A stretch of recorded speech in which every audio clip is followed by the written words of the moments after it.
है सरजमीन हिंदुस्तान, तेरे उन जानिसारों, जांबाजों, शहीदों और मुहाफिजों को सलाम है, सलाम है, सलाम है, जिन्होंने अपनी बहादुरी की कलम से फतह की एक और बेमिसाल तारीख लिख दी। गवाह है आज भी कारगिल की वो बुलंद चोटियां, जिनको तुमने अपने लहू से सींचकर तिरंगे की आन बान और शान को रोशन कर दिया।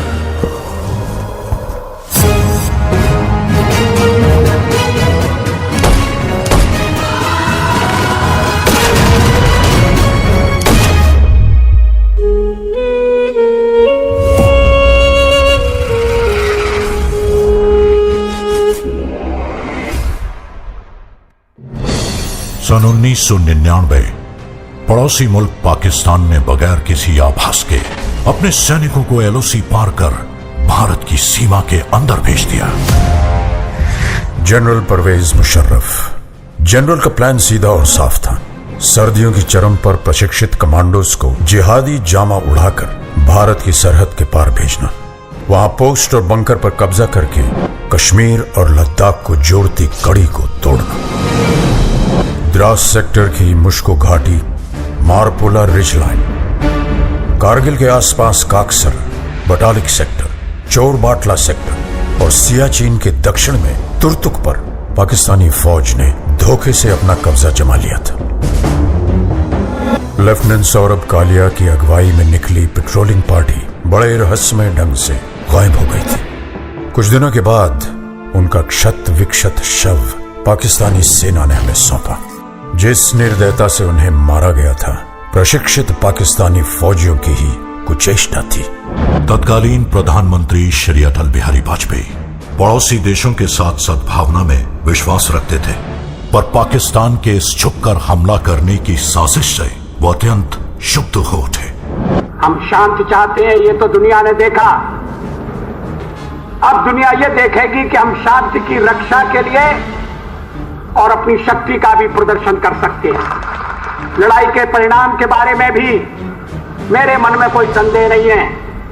हमारी विजय निश्चित है और हम विजयी होकर दिखाएंगे। उन्होंने देश की तीनों सेनाओं को बगैर एक पल गवाए दुश्मन की गोली का जवाब गोलों से देने का आदेश सुनाया। तो भारतीय सेना ने तुरंत एक्शन लेते हुए युद्ध का ऐलान कर दिया।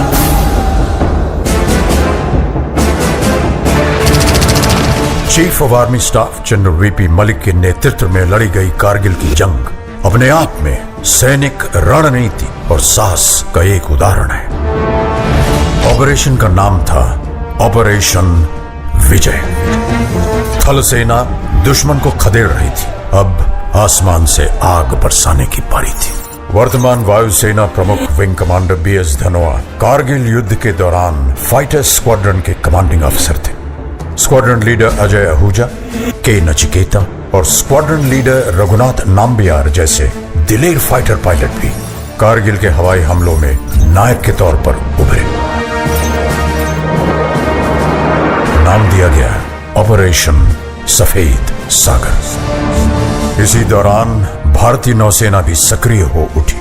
वाइस एडमिरल माधवेंद्र सिंह की अगुवाई में पूर्वी और पश्चिमी बेड़े एकत्रित हुए और तुरंत उत्तरी अरब सागर से कराची बंदरगाह की घेराबंदी कर दी गई। भारतीय नौसेना के इस मिशन का नाम था ऑपरेशन तलवार। इतिहास बदलने जा रहा था।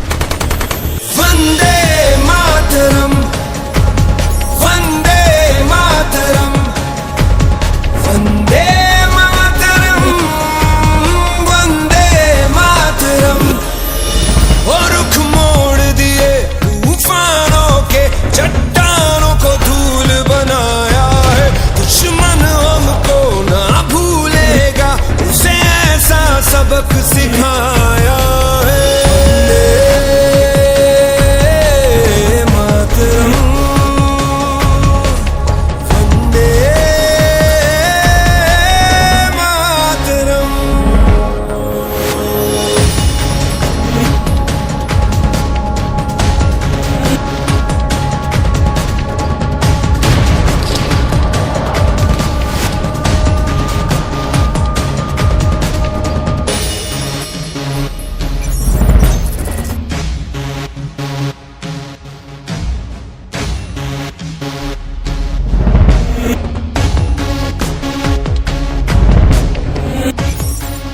Bimal Joshi on the radio set. After that, another bunker was captured. My company's success की नलवाज ये दिल मांगे मोर. चाहे आंधी चले तूफान उठे बढ़ता ही रहे तू रुके नहीं जब तक है फलक जब तक है जमीन